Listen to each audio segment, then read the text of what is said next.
aula passada, nós fizemos uma breve introdução e nós falamos sobre relacionamentos não confiáveis. Entendemos alguns conceitos, entendemos quando que eles acabam, né, o que está por detrás para falar sobre relacionamentos não confiáveis. Falamos da questão do pecado, o pecado, como que ele se relaciona com o conceito de relacionamento não confiável.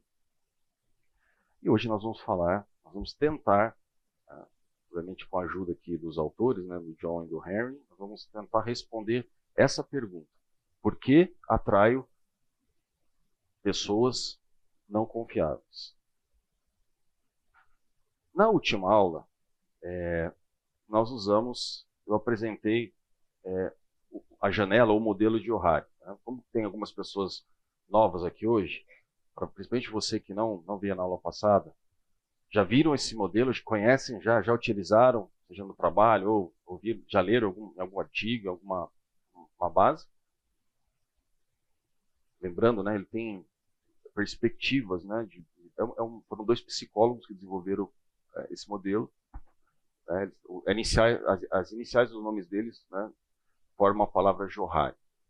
Então, ele tem uma perspectiva onde eu estou num aspecto onde eu recebo dados, inputs dos outros, ou na visão do eu. Eu não vou entrar aqui no detalhe, né, nós exploramos na primeira aula, mas o que eu gostaria de chamar a atenção é que hoje, na aula passada, nós abordamos conceitos, ou falamos de temas, mais sobre a perspectiva do outro. Né? Eu analisando o outro, né? Características das pessoas.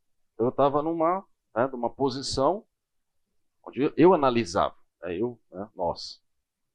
Hoje, a gente vai, até esse modelo, né, ele tem o propósito de você pensar sobre, né, uma autoanálise onde você sai de aspectos mais externos e passa para aspectos mais internos. Né? Então, hoje nós vamos fazer isso. Por isso que eu pus uma setinha vermelha ali, todos podem ver. Então, nós vamos hoje, ao responder aquela pergunta, nós vamos trazer a perspectiva interna do eu. Então agora a gente vai tentar cavar aqui. E aí, todos nós, né, eu já fiz, vou fazer de novo, porque, novamente, como eu disse na aula passada, preparar essa aula você está ali, quando você está preparando o material, e assim eu queria que o senhor trabalhe com a gente. Ele já vai tratando, então ele já vai apontando coisas onde as dores vão aparecendo, né? Então, eu vou fazer de novo aqui com você. Então, essa é a ideia. Cada um aqui vai ter uma área do eu, onde são situações que todos conhecem, que é o eu aberto. Todo mundo conhece essa situação, ou essa dificuldade, ou uma virtude da tua pessoa. Você conhece os outros, mas tem uma área que só você conhece. Essa área, você vai lidar com ela hoje, nessa parte da manhã. Aqui não tem dúvida, né? Já não ficou bem claro o conceito, né, pessoal? Então, vamos seguir. Bem, o que os autores, eles, para começar a responder essa pergunta, eles vão tratar de dois conceitos, do déficit de segurança e das falhas de caráter. Vocês vão perceber que todos esses conceitos, de certa forma, eles estão a conexões. Eles não são conceitos que são conceitos isolados, né, que funcionam de forma isoladamente. Ou melhor, eles podem até funcionar, mas eles constroem, né, a resposta para aquela pergunta, obviamente, de uma maneira conectada. O que eles chamam sobre déficit de segurança? O déficit de segurança claro, ele não é um conceito fechado, mas o que eles trazem é que o déficit de segurança é uma situação em 4 pilares, nós vamos ver aqui na sequência, que trazem como uma evidência a existência de poucos relacionamentos construtivos. Então, veja, eu estou olhando de dentro para fora. A questão é, o que é déficit, pessoal? O que significa a palavra déficit? Falta. Né? Para quem gosta aqui de economia, para quem acompanha as finanças, quando você escuta no jornal, determinado país está com déficit na balança comercial. O que significa isso? Balança comercial, perfeito. Ou seja, balança comercial é a diferença entre exportação e importação. Então, você está em déficit porque eu estou importando muito, estou pagando, e estou exportando pouco. Estou em déficit. Minha conta bancária, conta corrente está em déficit, porque você está devendo, está negativo. Então, você está devendo algo. É algo que está faltando. Obrigado, excelente. Então, déficit de segurança, segurança interna. Isso revela poucos relacionamentos. E eles trazem esses 4 potenciais explicações, né, para essa questão do déficit de segurança. A parte de desempenho, a parte da situação do desempenho, eu vou explicar um pouco melhor, a parte da saúde física, a questão relacional, então a gente está falando basicamente dos relacionamentos e vida espiritual. Eu destaco os últimos 2, porque, claro que nós estamos numa escola bíblica, né, então talvez para nós esses 2 elementos, no contexto dessa aula, eles nos importam mais, mas os outros não deixam de ser importantes.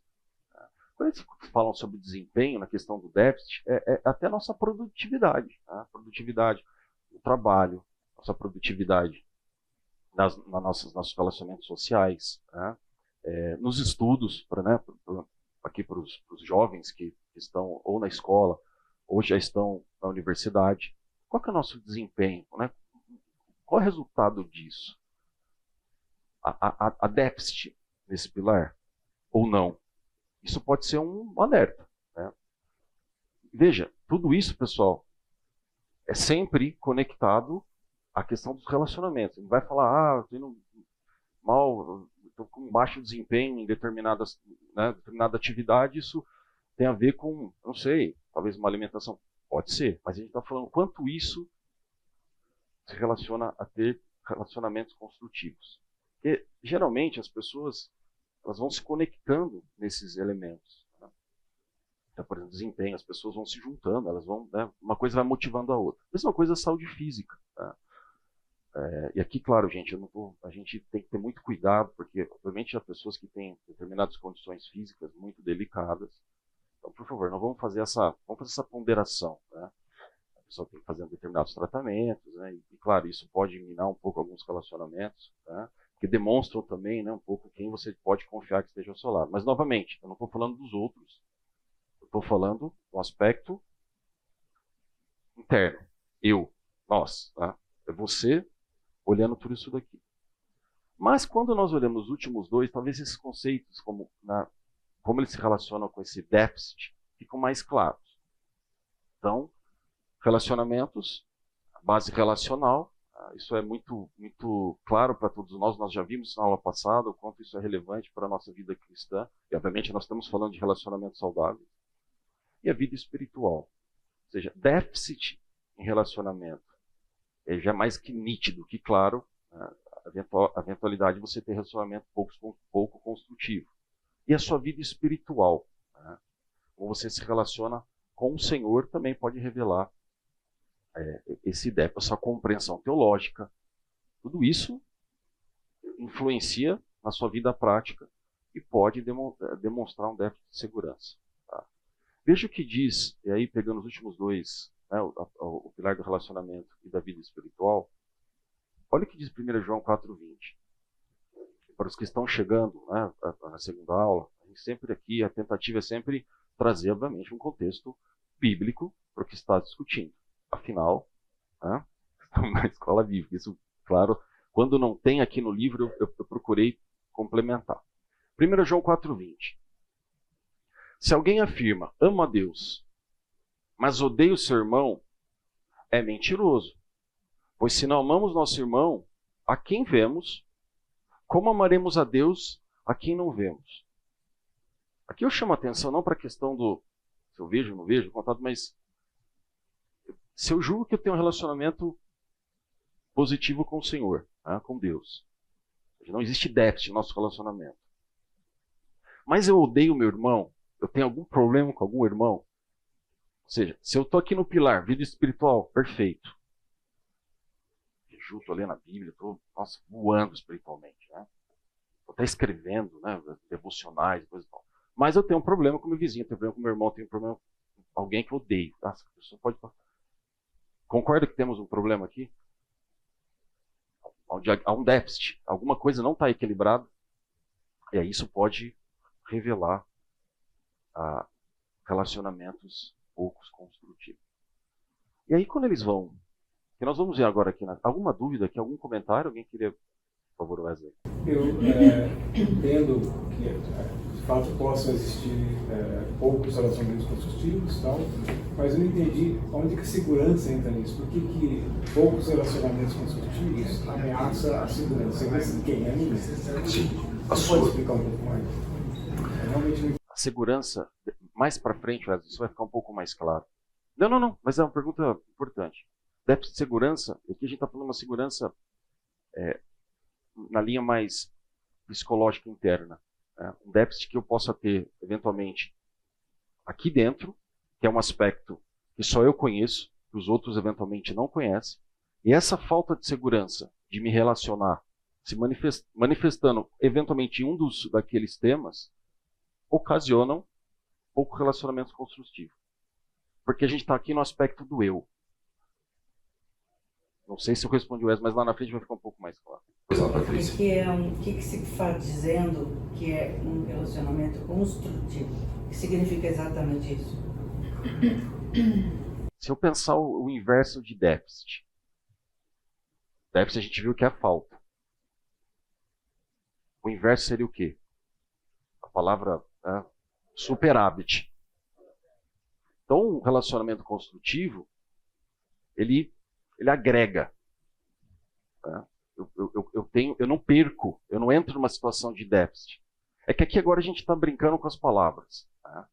Se eu tenho um déficit de segurança, é provável que eu tenha, veja, provável, que é uma hipótese, relacionamentos poucos construtivos.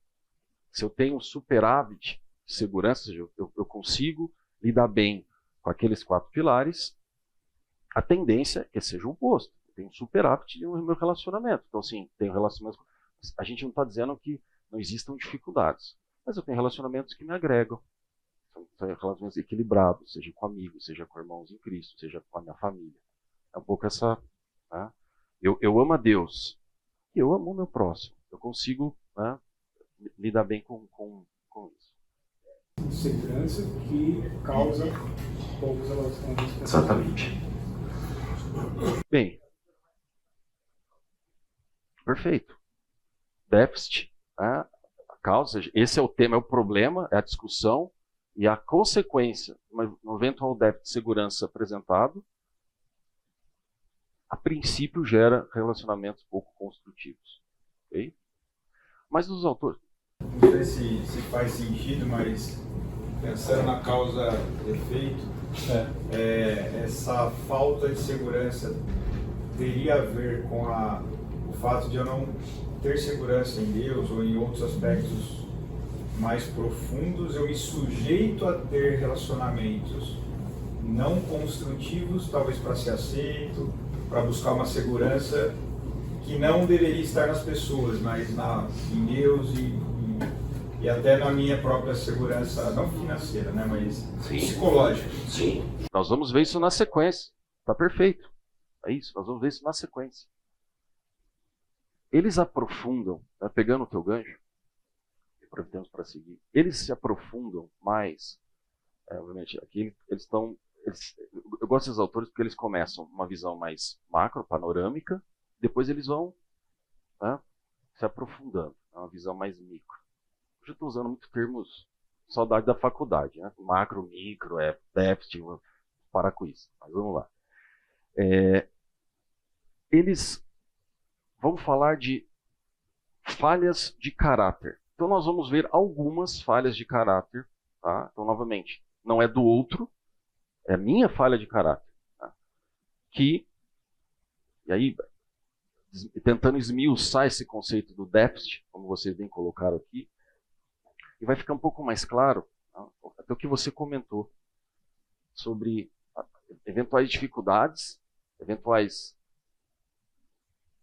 desafios, talvez eu possa dizer, que eu tenho e que vão gerar problemas ou vão gerar dificuldades, complicações na parte relacional. Tá? Vamos aqui seguir, pessoal. Por quê?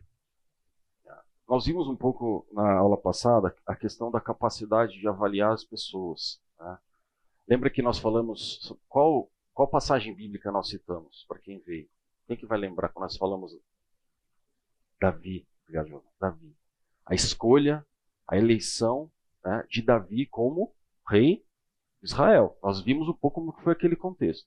Naquele momento, a gente entendeu o conceito de, naquele momento, avaliou-se o profeta que foi avaliar, né, Deus o mandou, né, na casa de Jessé para escolher o rei de Israel, e ele usou o critério. Né? Qual foi o critério que ele usou? Né? Nós vimos aspectos mais externos, e Deus, quando ele escolheu, é esse aqui, Deus? Não.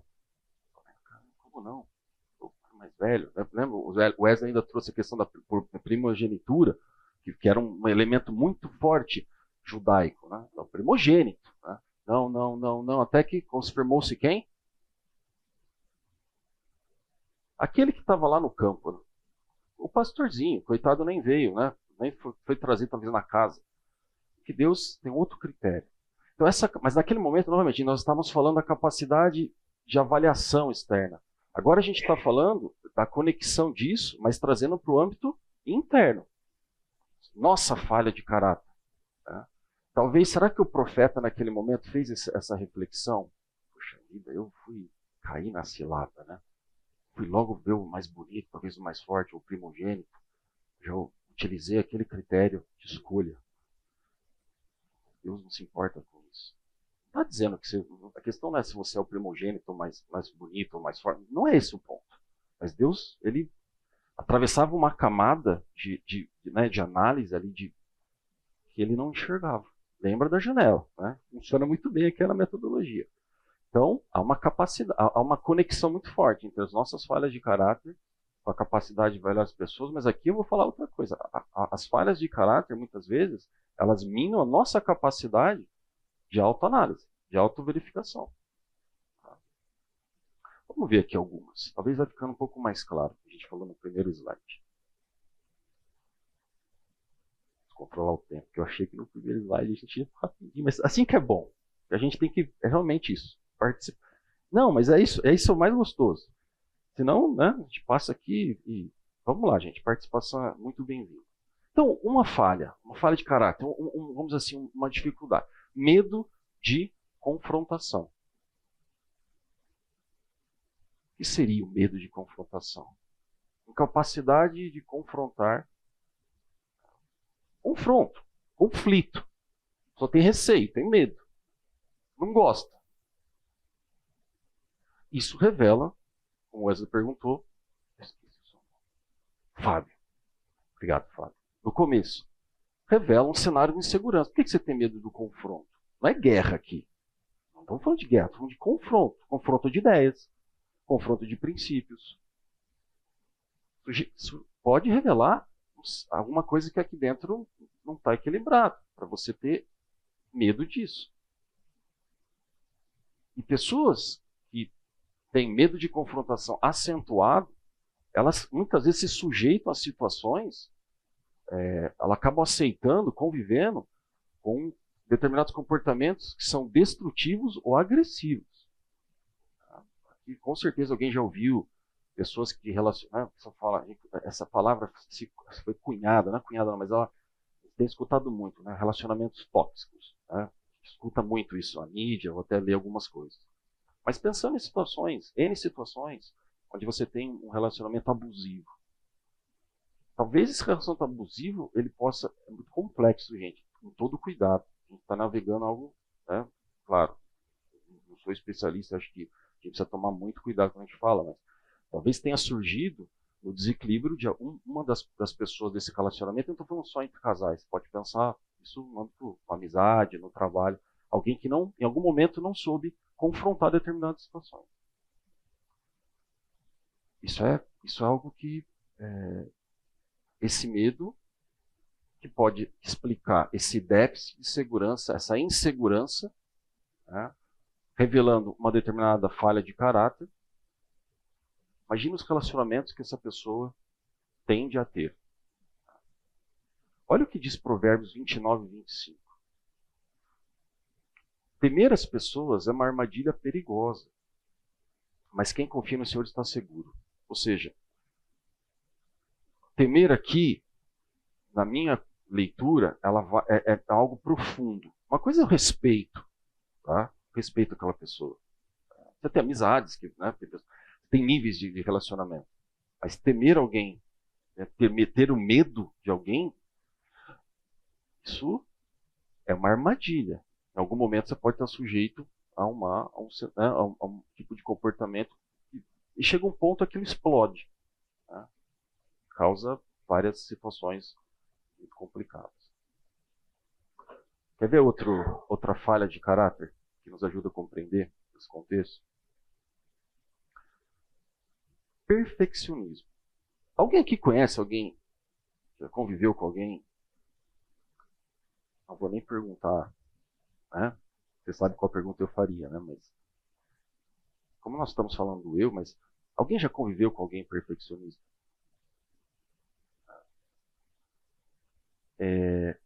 O que é o perfeccionismo? Ou seja, quem é uma pessoa? Né? Que a gente pode entender?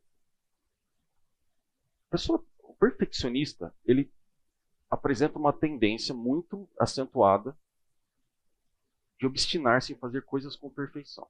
É meio óbvio, né? A palavra perfeccionista é alguém que busca a perfeição. Tá? Só que aqui a gente precisa fazer para compreender bem esse contexto, a gente precisa fazer uma diferenciação entre perfeccionismo e padrão de excelência.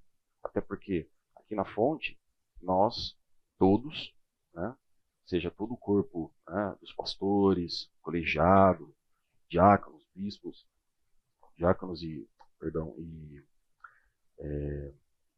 ajude, gente, diáconos e agora fugiu. Presbíteros, obrigado, bispos, né? Bispo deixa para outras igrejas. E todo o corpo dos voluntários, nós temos isso como vamos dizer assim, uma meta, né? Um padrão, buscar a excelência. Por quê? Porque nós estamos servindo, no final das contas, nós estamos, quer comais, quer bebais, fazer tudo para o Senhor. Então, a meta é entregar algo ao Senhor que tenha qualidade, né? Tenha excelência. Mas aqui o perfeccionismo, ele passa desse limite. Ele é alguém que busca a perfeição em si. Tá? Ou seja, é como se o mapa do tesouro, ou seja, a perfeição em si, ela é mais importante do próprio tesouro. Tá? E também aqui, por detrás disso, os autores falam que o perfeccionismo ele pode revelar um desejo de impressionar, de obter aprovação. Sabe, alguém que está sempre, né, querendo chegar nos mais altos níveis e a gente vê muito essa questão no atleta, né, ou no músico, né? Um músico que toca uma música assim com perfeição. Problema nenhum em relação a isso. Nenhum. O problema é quando a pessoa coloca o perfeccionismo em primeiro lugar. E conviver. Se você tem dificuldade com o perfeccionismo, né, imagina conviver com uma pessoa que está sempre nesse limite. Tá? Ela acaba, né, quando a gente tem esse tipo de atitude, a gente acaba colocando as pessoas que estão ao nosso lado, né, assim, sempre numa tensão. Né? Nada está suficiente, nada está perfeito. Né? Então você acaba, né, além de... as pessoas se afastam de você. Tá? Nunca está bom. Sempre está naquela tensão. Versículo que nos ajuda a compreender um pouco, né, onde isso se torna um problema, está lá em Tiago 2,10. Não sei se ficou pequenininho, né? Para vocês aí no fundo dá para ler. Não vou ler também, mas dá para vocês lerem ou não? Aqui para mim tá bom, mas estava na minha tela do computador, mas eu só aumentar. Feedback é meu para a próxima aula. Tiago 2,10 diz o seguinte: pois quem obedece a todas as leis, exceto uma, torna-se culpado de desobedecer a todas as outras. Então, veja, você quer ser perfeito? Você quer chegar a qual nível de perfeição? E a gente sabe das leis, eu vou falar sobre isso, obviamente, tem muitas aulas, muito material bom, mas as leis trazem um padrão, revela mais sobre quem? As leis que eu digo, né, as leis mosaicas do Velho Testamento, elas revelam quem? O caráter de quem? O padrão de quem? De Deus. Então, cuidado com o perfeccionismo, né, porque, não, aqui no âmbito teológico, no âmbito, né, religioso, cristão, nós lemos a aula passada, né, o fariseu e o pagador de impostos. Um se exaltava porque ele dava o dízimo, ele jejuava, ele cumpria, ele era perfeito. E Deus rejeitou a oferta dele. Então, cuidado. Você pode. Uma só invalida todo o resto. Então, cuidado para que esse nível de perfeição, ele chama muita atenção para isso. Vamos para o próximo? Alguma pergunta?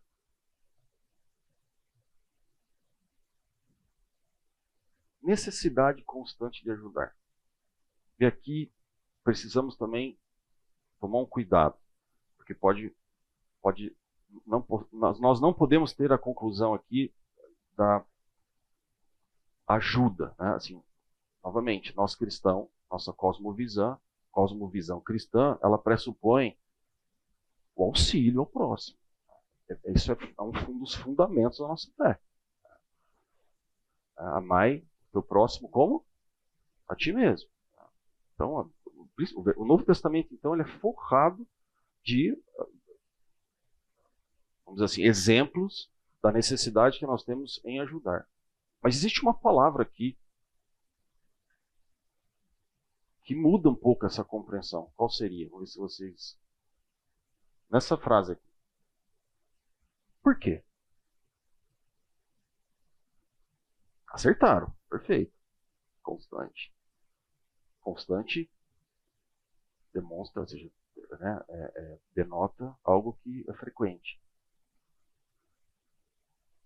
Então, assim, é como se a pessoa atuasse como um salva-vidas social. A todo momento ela está ali para ajudar. E ela, muitas vezes, nessa necessidade constante, a pessoa acaba caindo na armadilha, né? Ela vira refém do sentimentalismo alheio.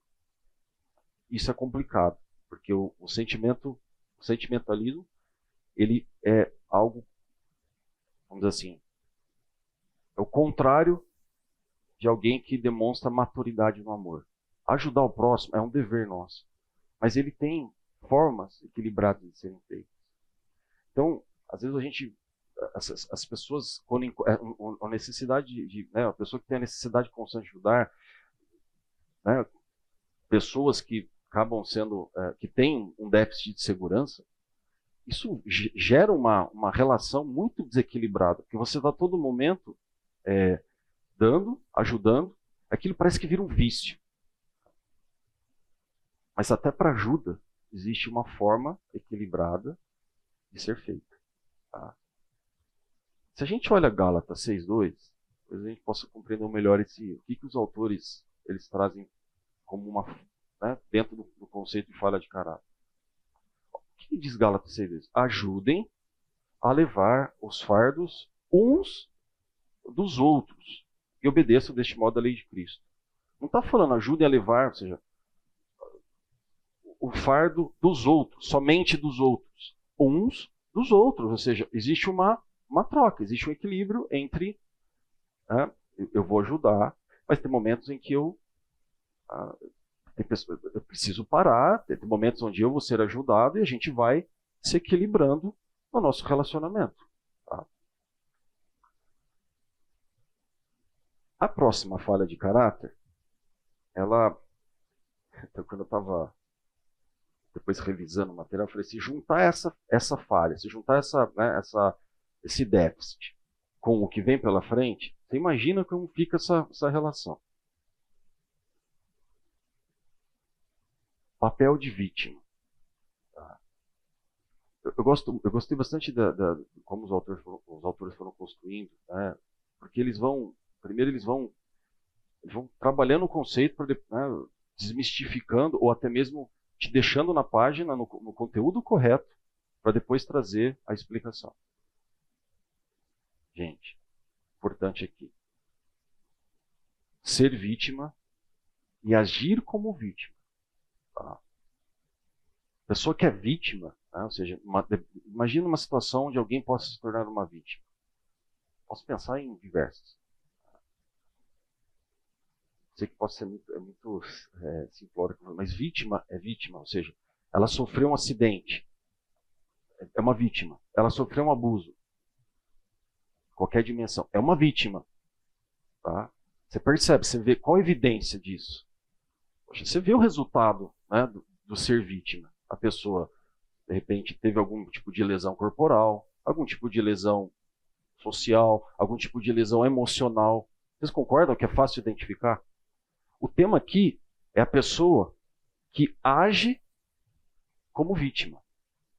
É uma falha de caráter. Talvez, agora vem a minha visão, vocês não concordem, mas talvez seja uma das falhas de caráter mais complicadas, porque a pessoa, a todo momento, ela se vitimiza. Imagina uma pessoa que, a outra, né, outra falha de caráter, está a todo momento querendo ajudar, encontra uma pessoa que tem dificuldade com o papel de vítima. Eles vão ficar, né, num ciclo ali de desequilíbrio para sempre. Alguém está sempre interessado e outro está sempre querendo... não.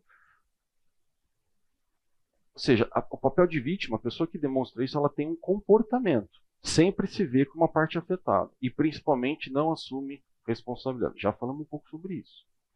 Mas olha que interessante, aqui algumas frases assim que eles trouxeram, né, alguns contrapontos.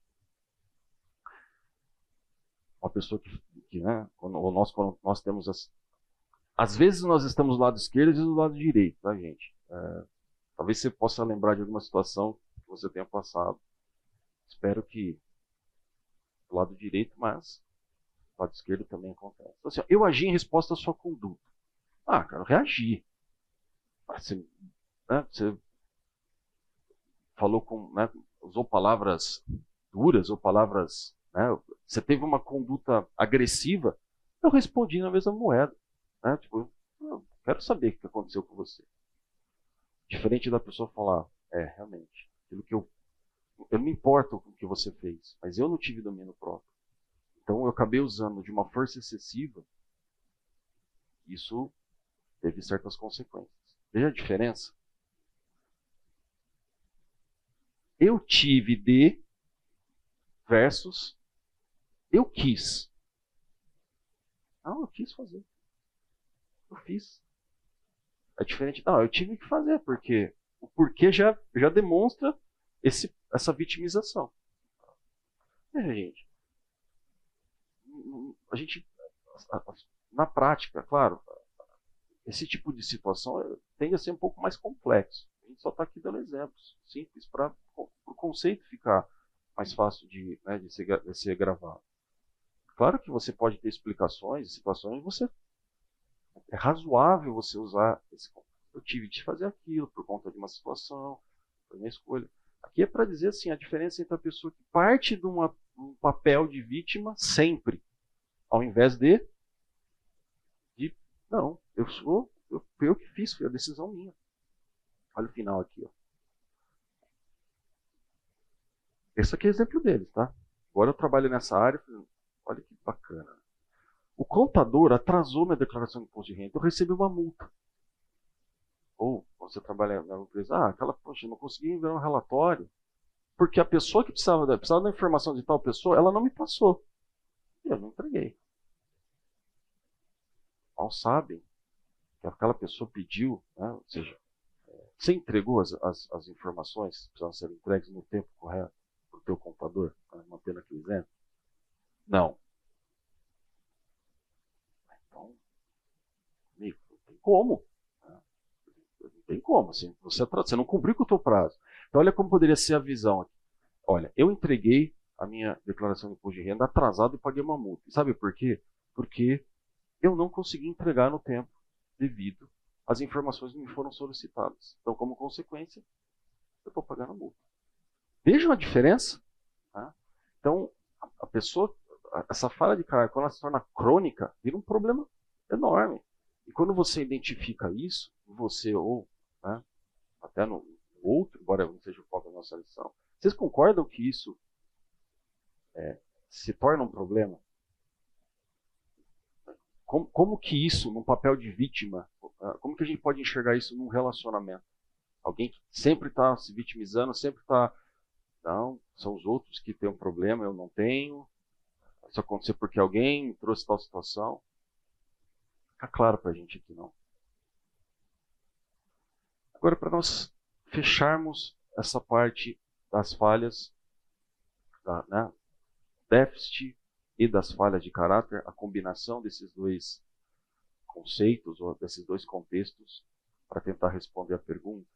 A minha pergunta para vocês é a seguinte. O DS aqui, tá? É déficit de segurança, e o FC, falha de caráter. Em qual processo nós tratamos da DS e da FC?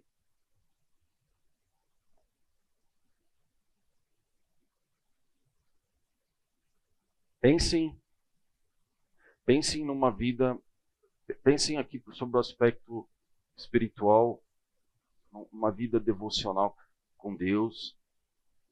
Em que momento a gente trata isso? Que processo explica? A gente trata desse déficit. Quando eu percebo que eu tenho algum déficit, ou com eventualmente uma falha de caráter, que é algo até mais intenso, que processo que eu trato isso?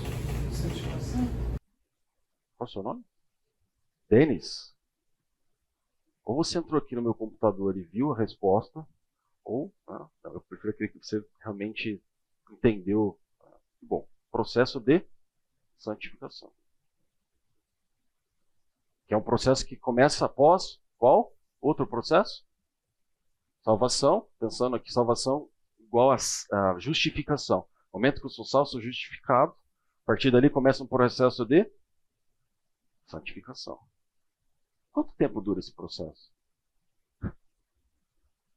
Então, é razoável afirmar que todos nós que estamos aqui, desde o mais jovem, né, a pessoa mais experiente, todos nós estamos nesse processo agora. E se você, quando eu estava passando ali, né, como para mim foi,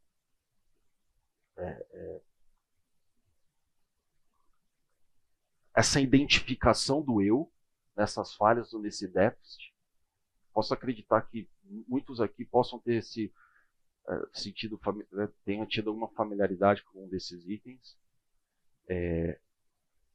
no processo de santificação.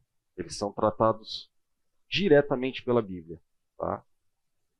Só para fechar, gente, rapidinho. Mas para isso é uma exigência de mudança de comportamento. Para quem já ouviu a pregação do pastor Fernando sobre o DRR, né, despir-se e revestir-se, ter uma nova atitude. Isso está bem claro lá em Efésios 4, 22, 24. Livrem-se de sua antiga natureza e de seu velho modo de viver, corrompido pelos desejos impuros e pelo engano. Deixe que o Espírito renove seus pensamentos e atitudes, e revistam-se de sua nova natureza, criada para ser verdadeiramente justa e santa como Deus. Vamos para o intervalo, pessoal? Vimos aqui, né, algumas falhas de caráter, né, e um pouco do contexto do que os autores falam sobre a questão do déficit de segurança ou insegurança. Também pode estar, né, ser uma palavra utilizada para caracterizar. Mas olha só,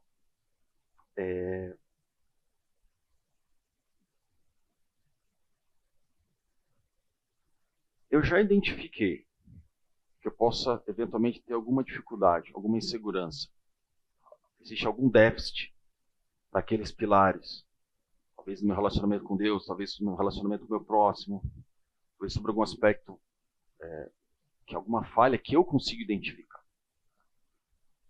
Mas isso, a princípio, poderia ser suficiente, né, para que eu evitasse, né, relacionamentos não saudáveis. Mas para muitos, mesmo identificando eventuais falhas, ou não identificando, quer dizer, tem essa dificuldade, muitas pessoas ainda elas desistem de lutar. E lutar aqui é lutar por relacionamentos, claro.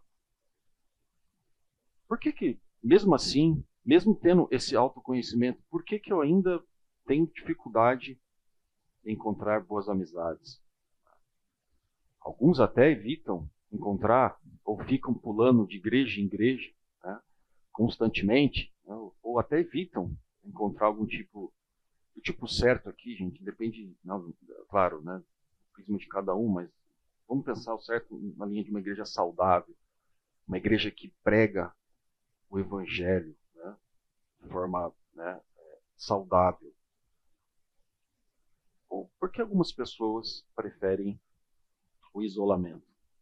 Então os autores, eles vão tratar de alguns temas que nos ajudam a entender, e a gente já caminhando, né, para tentar responder a questão, né, que é a aula 2, por que eu tenho dificuldade de encontrar relacionamentos saudáveis, por que eu atraio, para começar, eu vou arriscar aqui o tema, tá? Porque eu trouxe para ler para vocês, mas eu vou arriscar. Então, se falha, a culpa é toda minha, tá bom? Vou tocar uma música para vocês, uma música cristã, mas ela vai ajudar a gente a explicar o próximo item. Tá? É uma das explicações. Tá? Então, até conversei com o André, se ele não vinha aqui a gente fazia um duo aqui, sabe? Mas ele falou, Bruno, acho que não vai dar certo. Ia ser legal, né? Mas o problema é que quem é cantar música, né? Aí que ia ser complicado. Então eu vou deixar com essa aqui, vamos ver, se vocês não estiverem ouvindo aí no fundo, aí eu leio aqui a letra, tá? Tem 3 minutinhos.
Quantos conhecem essa música?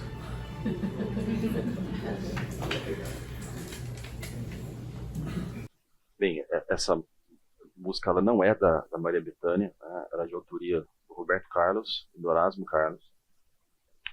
Eu não sabia que ela tinha sido feita, logo ter sido composto por eles, eram parceiros de composição, logo após a separação da primeira esposa do Roberto Carlos, né? Da primeira esposa dele. Mas eu prefiro a interpretação da Maria Bethânia, né, do Roberto Carlos, muito pessoal. Essa música é muito linda, musicalmente falando, a gente pode falar sobre isso, mas o que essa letra descreve?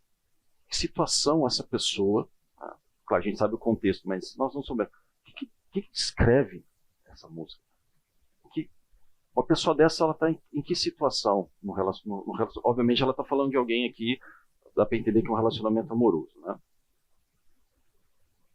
Eu sei que as cicatrizes falam, mas as palavras calam, que eu não me esqueci. É um coração aqui contente, feliz, alegre. Um coração que ferido. Tá? O nome da música é Fera Ferida. Tá? Ela saiu destruído, tá? Sufocando o gemido. Tá? Claro, gente, uma letra que tem vários conceitos aqui que não fecha, obviamente, com a nossa cosmovisão, é claro. Né? O coração perdoa, mas não esquece a tua... Tem muitas... Não é esse o ponto, gente. Eu só quis aqui trazer, né, através da música, né, quase que um poema, isso, a situação que essa pessoa tem. A decepção, sabe? É profundo isso. Não é alguma coisa assim, eu fiquei chateado porque aquela pessoa chegou e não falou bom dia.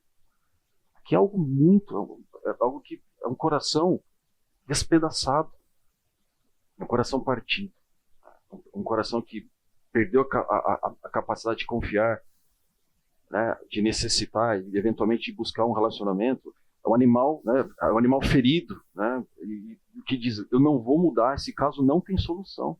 Eu sou fé. É quase que dizer o seguinte, olha, qual a probabilidade de uma pessoa que passa por uma situação dessa? Aqui, lógico, a gente está falando, você pode ter ser uma fera ferida num relacionamento com um irmão da tua casa, ou um amigo, uma amizade que, né, que você manteve, nutriu acontece alguma coisa. Você foi, de repente, a pessoa, né? Você foi a causa dessa destruição. Alguém, ou seja, concordo que esse coração, essa situação, ela faz com que essa pessoa tenha uma probabilidade, mesmo conhecendo uma falha de caráter ou um aspecto de insegurança, se isolar e não, eventualmente, nem desejar ter algum tipo de relacionamento. Olha o que diz, eu trouxe alguns versículos que essa situação não é uma situação que agrada a Deus, no sentido, não é uma situação que a gente deve permanecer.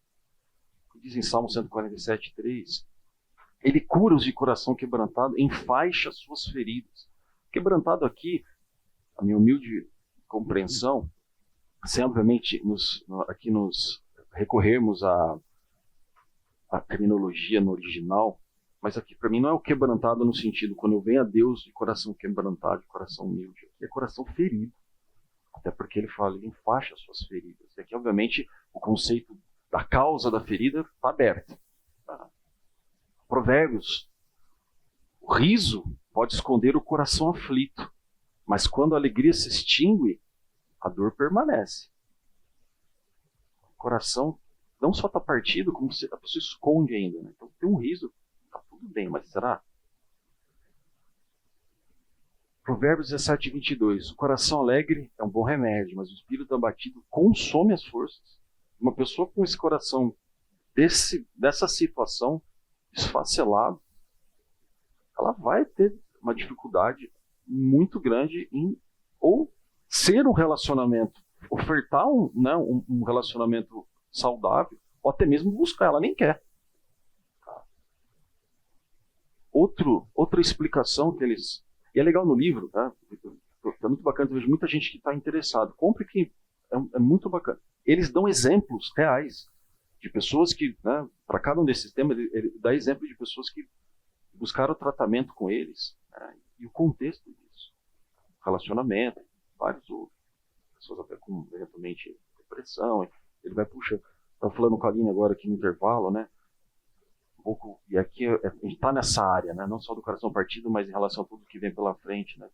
Às vezes essa incapacidade, mesmo eu conhecendo alguma falha de caráter que eu possa ter, mas existe algo que talvez seja mais incrustado, mais profundo, que me impede, ou nos impede, ou porque você atrai pessoas, relacionamentos que vão, na verdade, mais continuar reproduzindo o problema que você tem, ou você mesmo é capaz de ofertar algo relevante, né, em termos relacionais.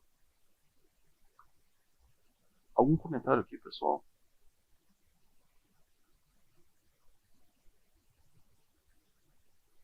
Medo do abandono. Aqui podemos pensar no abandono físico ou, eventualmente, o abandono emocional. Ou, às vezes, gente, as duas coisas, né? Elas coexistem. Como assim, Bruno? Às vezes uma pessoa que teve, por exemplo, na infância, no nosso país, então, não é incomum, no mundo inteiro, mas garanto que aqui muita gente já deve ter ouvido, conhece, de repente, um abandono familiar. Algum pai, ou, às vezes, já ouvi casos de até a mãe, que abandona a família, literalmente vai embora. Então, qual o estrago que isso causa na vida de uma criança, por exemplo, de um marido abandonado ou de uma esposa? E aí você junta, né, o físico por conta da presença e o emocional, obrigado, Wesley, e o emocional por aquilo que representa esse abandono. Mas existem situações onde há abandono, não é físico e é emocional. Então, tem relacionamentos que, isso às vezes, esses dias, conversando com um colega de trabalho, ele está com as filhas, então, uma já está fazendo faculdade, outro está indo estudar fora, e conversando com ele, trabalhei com ele, então, mais velho, conversando sobre esse tema, ele falou sobre a questão, né, poxa, agora a gente está com um lar, está diferente, agora voltamos a estar juntos, né, eu e minha esposa, né, e a gente falou, agora vão se descobrindo, né, tendo que, vamos dizer assim, repensar o espaço sem os filhos. Em muitos casais isso pode ser algo muito acalentador, no sentido de, poxa, que legal, agora a gente precisa voltar a ter a nossa vida, né? As pessoas usam aquilo como oportunidade de fazer coisas diferentes, mas tem casais onde aquilo pode ser um problema. Ou seja, demonstra, às vezes, será que não houve um abandono emocional durante certa fase do casamento? Então, claro, a gente está desviando um pouquinho, né, a questão do isolamento, né, mas o medo de abandono. E aí, essa pessoa, ela acaba se tornando isolacionista, ou seja, ela se isola. Não vou passar por algo parecido. Você imagina a pessoa. E você vê que é tudo conectado. Uma pessoa que teve, talvez, sofreu o abandono, tem o seu coração o quê? Partido. Então, você pode ter coisas que vão se somando. Complexo. Só que o complexo é sério. Aí, Wesley, respondendo a tua, né?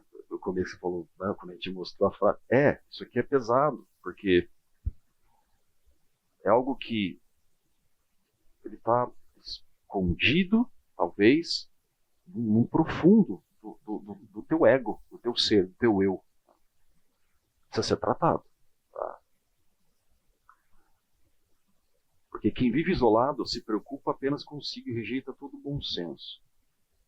Aqui talvez a pessoa, provérbios aqui, a pessoa que vive isolada, não necessariamente tem teve algum trauma, algum abandono, talvez o coração, né, destruído por qualquer razão. Mas o isolamento, muitas vezes, né, pelo que os autores trazem, tem todo esse pano de fundo. Mas nós somos feitos para ficar isolados? Se você tem dúvida, eu posso falar com muita segurança. A resposta é não. Olha outra,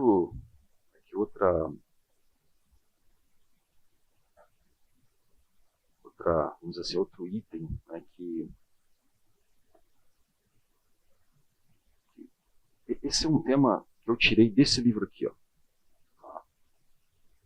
embora os autores, né, eles citam a questão da autossuficiência, mas eu me lembrei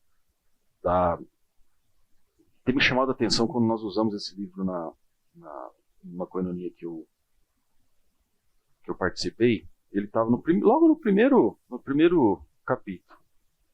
Os autores aqui falam sobre 5 indicadores de individualismo. Um deles é esse, a autossuficiência. Eles falam também da autoconfiança, autodefesa, presunção e da vontade própria. Tá? Mas vamos ver aqui um pouco mais de detalhe. Como que a autossuficiência ela nos coloca numa situação, num contexto de isolamento. Tá? Aqui tem algumas afirmações, tá? Que ajudam a gente a compreender a autossuficiência. Porque se você lê ou escuta a palavra, ela pode talvez trazer para você uma interpretação na linha positiva. Tá? Ele é autossuficiente, quer dizer, ele se resolve, ela se resolve. E, sobre algum aspecto, a gente pode talvez entender que uma pequena dose de autossuficiência, autoconfiança, você precisa ter também ali uma capacidade de lidar, né, de forma individualizada, das situações do dia a dia. Mas não é isso que a gente está falando. A gente está falando quando esse sentimento, quando esse comportamento ele toma uma proporção tão intensa que ele afasta você das pessoas, as pessoas de você, obviamente. E a autossuficiência revela algo mais profundo. Então, vamos aqui para a primeira afirmação.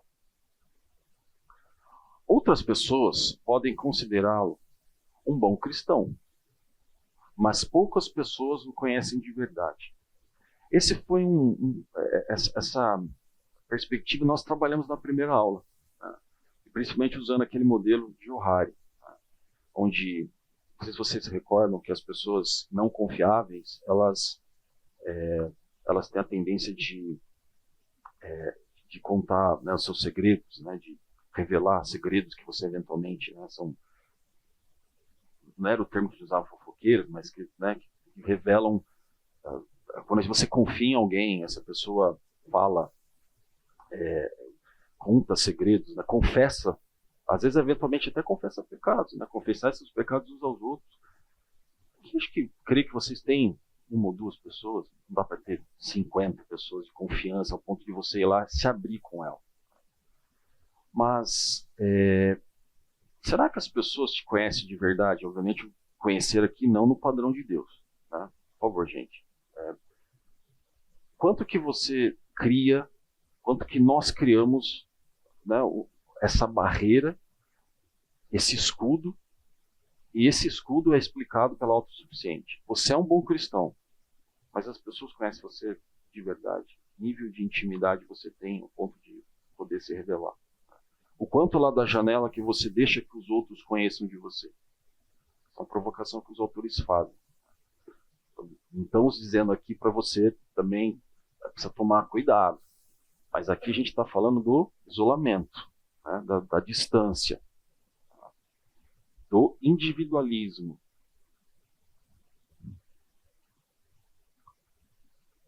Falta um R aqui agora. Você pode ser descontraído, extrovertido, mas os seus relacionamentos permanecem superficiais. Interessante isso, né? E geralmente, quando eu estava lendo e até colocando ali essa segunda afirmação, segundo contexto, eu pensava, pessoas assim, geralmente você vê pessoas que têm muita gente, muita amizade, extrovertido, conversa com todo mundo, conhece, você vê pessoas na faculdade, sabe, tem aquelas pessoas que todo mundo conhece, aquela pessoa é uma referência no trabalho, mas a pessoa parece que fica ciscando, assim, né, em relacionamento. Não aprofunda o relacionamento, não cria raízes. Isso pode ser um sintoma, né, de individualismo, né, ou de autossuficiência. Pouquíssimas pessoas têm pleno acesso à sua vida. Você pode revelar alguma coisa às pessoas, mas apenas o que deseja que elas saibam, pois não quer que elas cavem muito fundo. Talvez, pelo que nós vimos nos outros itens, o coração partido, o abandono, isso cria, né, uma carcaça ali que te faz ser seletivo em relação a isso. E você perceba que esse tema também de você se abrir, de você deixar com que as pessoas te conheçam mais a fundo, é uma tônica que os autores desse livro eles batem muito, a tecla que eles batem muito. E aí eu fiquei me questionando também, até que ponto que eu permito com que as pessoas conheçam mais da minha pessoa, né? Eu comecei a pensar, sabe? Você começa a questionar, será que as minhas amizades, que nível de superficialidade, ou que nível de profundidade eu tenho em relação a isso? Claro, gente, aqui a gente está sempre num ambiente cristão, por favor, né, pessoal? Né? Porque se você vai ter uma amizade eventualmente com alguém que, né, vamos colocar assim, tenha um jugo desigual, ou professa a mesma fé que você pode ter amigos de infância. Gente, por favor, estamos todos maduros aqui para entender isso.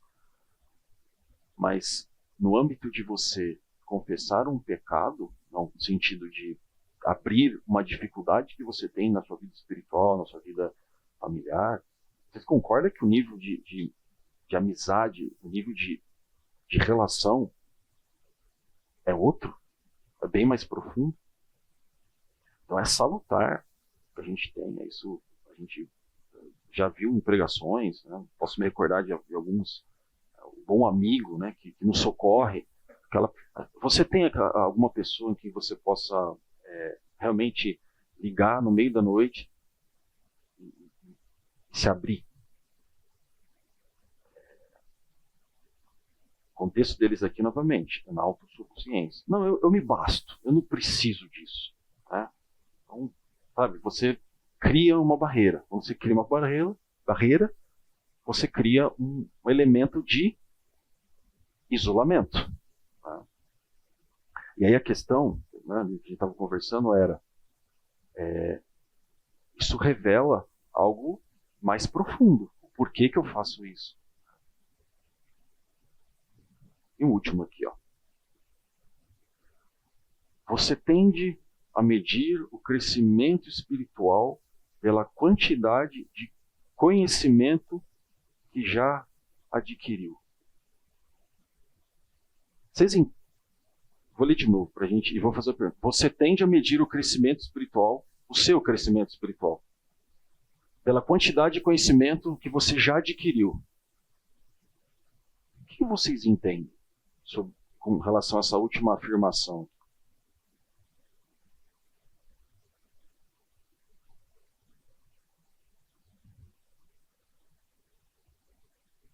Um voluntário que se sinta aí impelido a contribuir. Está muito mais ligado ao ego do que ao crescimento espiritual, propriamente dito. Interessante. Seu nome? Alessandro. Obrigado, Alessandro, por contribuir. E essa atitude também acho que pode encorajar um isolacionismo na obtenção do conhecimento. A pessoa lê livro e não conversa com ninguém, não discute o que lê com ninguém, não aprofunda nada. Excelente. Isso acho que complementa, Wesley, um pouco do que a Alessandra falou. Ou seja, se você está alimentando o seu eu ego, no sentido você está isolado, posso dizer assim, você e seu ego, né? Claro, a mesma pessoa, mas fazendo um trocadilho aqui, isso trata, sem dúvida, fica claro pensar no isolacionismo, quando você mede o teu crescimento espiritual pela quantidade de conhecimento que você adquire. Tem um versículo, ou tem uma passagem bíblica, que quando eu li, me veio, eu posso crer que o Senhor, de uma certa forma, né, me ajudando ali Aí tem um versículo aqui que para mim ele bateu de primeira quando eu li essa afirmação dos autores. Está lá em 1 Coríntios, capítulo 13. Não vou lembrar agora o versículo especificamente, né? Alguém recorda do que fala 1 Coríntios 13? Muito bem, sabe? Amor, perfeito. O que diz? Ainda que eu... Né? Isso, inclusive foi, né? Podia colocar aqui, né, já que a gente hoje, né, eu estava usando músicas seculares, podia pôr a música de, né, do Legião Urbana aqui, que, né, deixa eu colocar. Mas ainda que eu adquira o quê?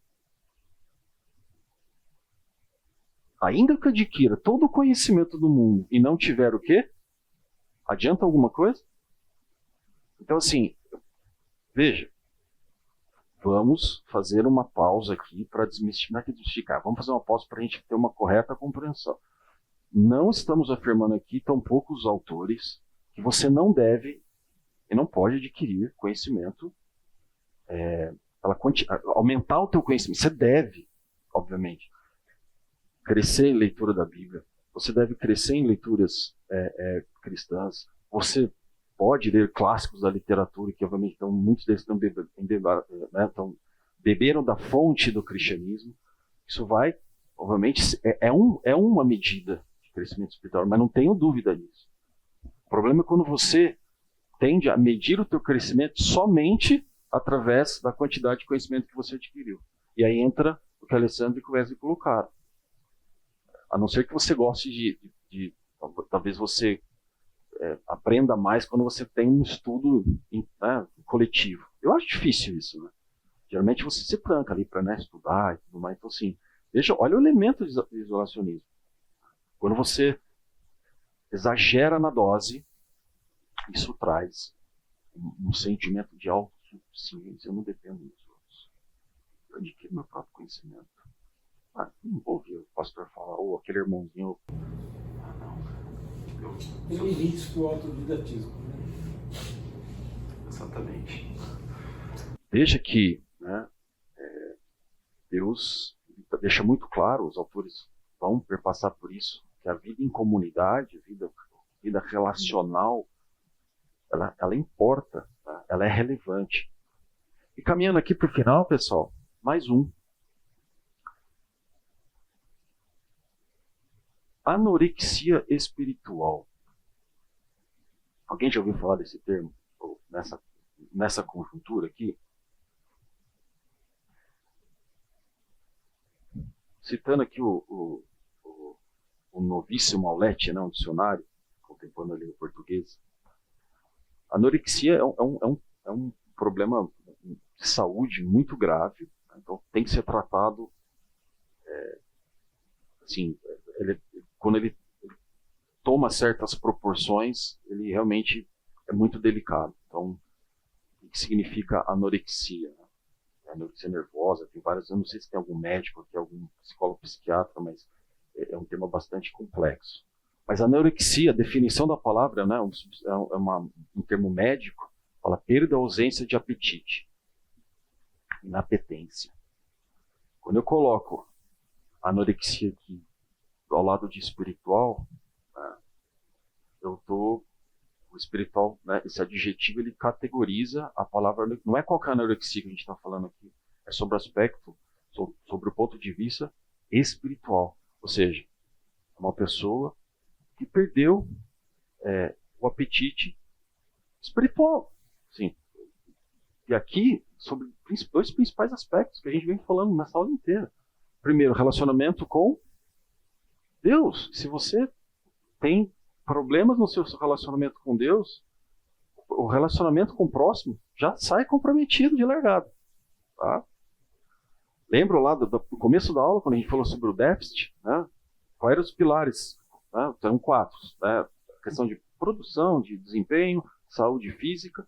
Os últimos 2, relacionamento e parte espiritual. E quando surge, né, a anorexia? Em que momento? Né? Quando os neurônios da carência param de enviar mensagens ao coração. Quer dizer, e aqui, gente, veja, nós estamos falando do contexto principalmente do relacional. Então, olha só que interessante. Faria sentido para vocês uma pessoa, hipoteticamente, né, que sofreu todos os outros, você teve problemas em todos os outros itens, quer dizer, né, coração partido, uma pessoa que sofreu algum tipo de abandono, talvez o autossuficiente, né, porque ele é autossuficiente, não vai talvez entrar um pouco nessa discussão. Mas você concorda que isso leva uma pessoa machucada a uma situação assim, de inapetência? Se não tratado, da mesma forma como a anorexia aqui do aspecto, né, médico, se não tratado, a pessoa pode vir ao óbito. Precisa ser tratado. Principalmente como alguns sintomas, né, eles acabam aparecendo aqui. Tá? Então, por exemplo, pessoas que não têm mais essa vontade, essa inapetência, né, muitas já estão isoladas, mas pessoas geralmente que em público estão constrangidas. E veja, gente, aqui, realmente, nós estamos falando de algo muito intenso. Tá? E são sintomas, não significa que se a pessoa eventualmente tem alguma... eu não gosto de falar em público. Será que eu estou com anorexia? Não é essa a conclusão que a gente tem que tirar daqui. Entenda que isso aqui já é uma situação de tudo já está tão exacerbado, já está em todos os limites, já estão estourados, que a pessoa já tem alguns sintomas surgem daí. A pessoa fica à vontade sozinha. Não me sinto solitário. Não. Me sinto bem. Não preciso me relacionar. Amar o próximo como a mim mesmo. Não, eu estou bem com Deus. Com Ele eu estou bem, já me basta. Pessoas que se relacionam por pura obrigação ou por razões práticas. Isso no ambiente corporativo às vezes acaba acontecendo bastante. Questões práticas do tipo, para fazer determinada atividade eu preciso me relacionar com certa pessoa. Se não precisasse, eu não teria relacionamento. E nas minhas fantasias de férias, né? Quem aqui que não vai chegando na época de férias, acho que podia estar em tal lugar. Nossa, imagina um resort, ou na praia, ou nas montanhas, ou não sei, viajar pela determinadas cidades. Só sempre está fazendo essa projeção sozinha. Uma pessoa que já perdeu, né, essa vontade, esse apetite de se relacionar em comunidade, se relacionar de forma coletiva. Pessoal, nós estamos chegando ao fim da nossa segunda aula. Tá? Eu trouxe aqui um resumo, só para vocês fixarem o que nós falamos. Novamente, vou usar o mesmo discurso da primeira aula. Isso aqui acho que foi com a Celeste que eu falei, é quase que uma curadoria, né? A gente levantar os temas que tem no livro, tá? Eles vão dar muitos outros exemplos. Tá? Teve um capítulo que eu quase que eliminei ele como um todo, porque não ia dar para achatar aqui na nossa aula, para dar sequência à aula 3 e à aula 4. Mas o que nós vimos hoje? Como que o déficit de segurança, né, nos ajuda, né, a compreender junto com algumas falhas de caráter, né, como o medo de confrontação, perfeccionismo, a necessidade constante de ajudar, né, criando ciladas, pessoas que eventualmente exercem o papel de vítima. E todos esses itens nós tratamos com falha de caráter, nós tratamos ele no processo de santificação. E no final os autores levantam essa questão, mesmo eu conhecendo, mesmo eu tratando, que tipo de explicação pode ter para que nós nos isolamos dos outros? Como uma... Você não vai nem ter relacionamento, né? Ou seja, você não consegue nem falar se seu relacionamento é saudável ou não, porque você nem chegou a desenvolver. Isso é um tema muito complexo e precisa ser tratado biblicamente, inclusive biblicamente. Então, coração partido, medo do abandono, a autossuficiência e a anorexia espiritual. Ok, pessoal? Alguém tem algum comentário, alguma dúvida?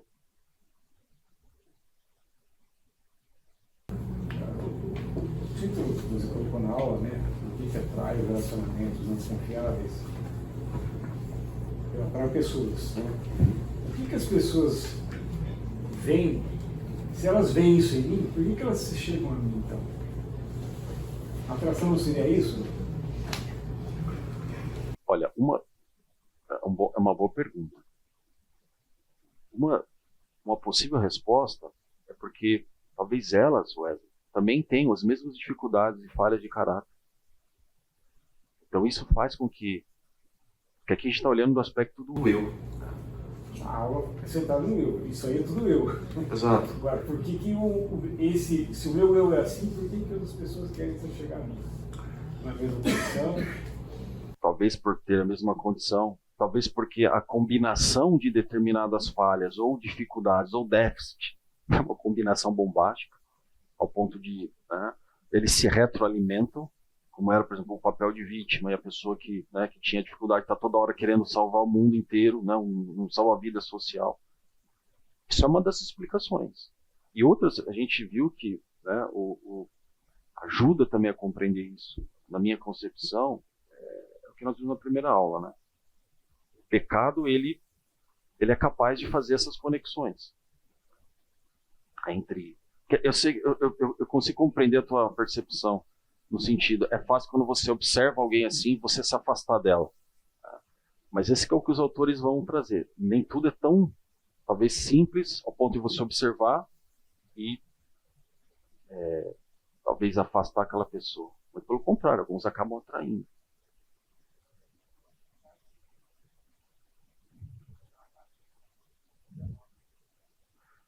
Sei que vocês precisam buscar seus filhos, mas deixa eu orar rapidinho para a gente poder... Senhor, damos graças a Ti, Senhor, pelo dia de hoje, por essa manhã. É um momento muito gostoso onde podemos seguir aqui no conteúdo da aula e em conjunto aqui, Senhor, refletirmos sobre todos esses temas, ó Pai, mas principal, Senhor, que sabemos que em Ti, Senhor, nossos corações são curados, ó Senhor, em Ti nós tratamos essas falhas de caráter, ó Pai, através da santificação, Senhor, onde nós lutamos, ó Senhor, trabalhamos para a nossa fé, ó Deus, para permanecermos mais contigo. Leve os nossos amigos aqui, Senhor, para suas casas, ó Deus, em segurança, ó Pai, que possamos estar de volta, Deus, no domingo à noite, para celebrar o Teu nome. Nós louvamos e agradecemos em nome de Jesus. Amém.